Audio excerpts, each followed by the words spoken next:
2 games in 2 days against these same fools. I don't like it.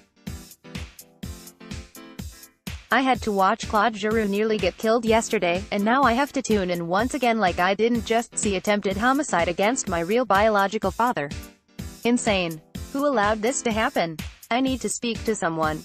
Anyway, there is no sugarcoating this, and so I will push ahead. The Flyers won. I know, guys. Again. They won again. These guys are the 1st of January 12 in their last 14 games. Who will atone for this? Whose blood has been sacrificed? How are we meant to make right the cosmic balance of the universe? The Flyers won this game. They won 3-2-1. I don't know, man. Well, that was fast.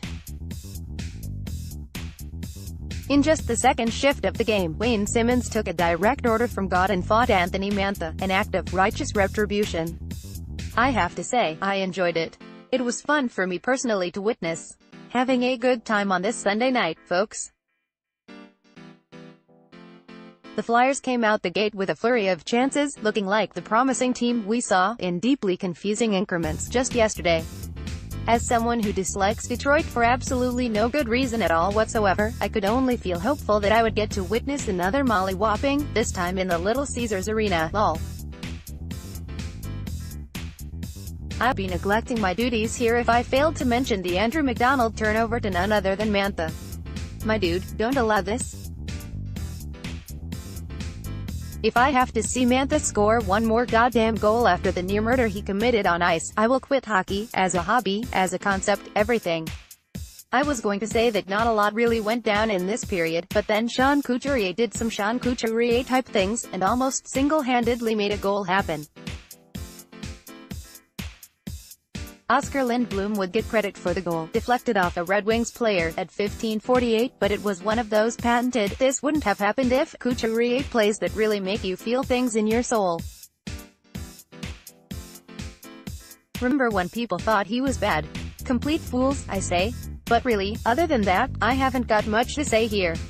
Sorry for breaking the mold. After 1-0 Flyers, shots 14-10 Red Wings, Flyers goal scored by Oscar Lindblom, 15:48 through no fault of the Flyers, and I will go to court over this. Jonathan Bernier was replaced by Jimmy Howard, who is at least 100 years old I think. It should really be no issue for the Flyers to score on a senior citizen, so this seemed like a pretty positive situation. The Flyers, however, cannot resist making a fool out of me, and so this would be a pretty underwhelming effort by almost, everyone. I will eat my words now. Detroit received the first power play of the game on a hooking penalty called on Claude Giroux at 6:10. I want to say, nobody's perfect, but that, I feel, would be simply disrespectful. The ensuing penalty kill did not look very good. The Flyers spent almost the entire time collapsed in their own zone. This was the type of showing that looked ugly, but got the results they wanted, as the Red Wings would fail to score despite spending the vast majority of the man advantage in the Flyers' zone. When I said, underwhelming effort, I truly meant it with every fiber of my being. Halfway through the second period, the good Orange guys had only managed one single shot on goal. Somehow completely predictable, and yet infuriating. They never make it easy on anyone. I'm sorry, guys. I know I'm not providing the in-depth analysis you all so desperately crave. The truth is, this game is wildly boring.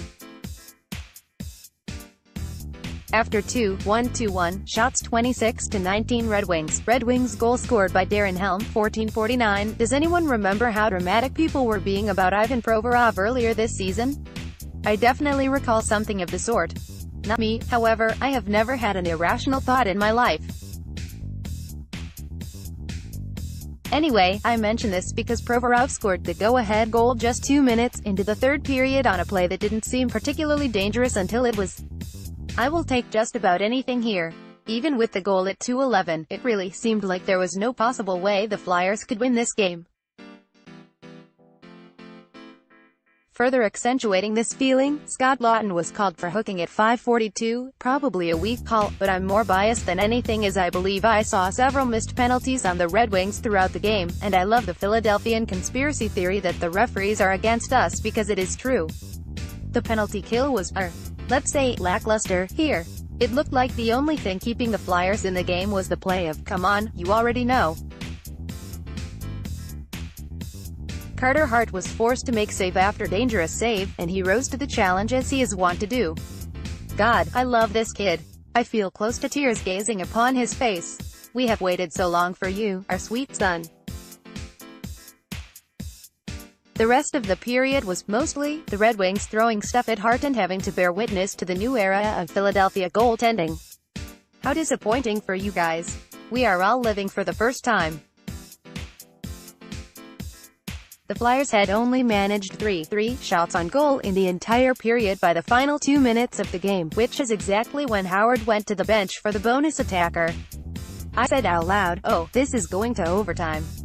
For no reason in particular, the Red Wings looked like a dangerous and competent team, and we were certainly going to pay for our insolence.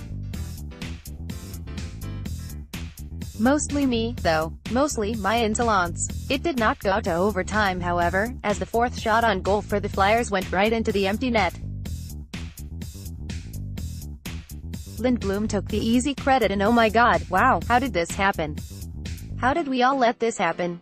After 3-2-1 Flyers, shots 38-23 Red Wings, Flyers goals scored by Ivan Provorov 2:11, and Oskar Lindblom 18:34.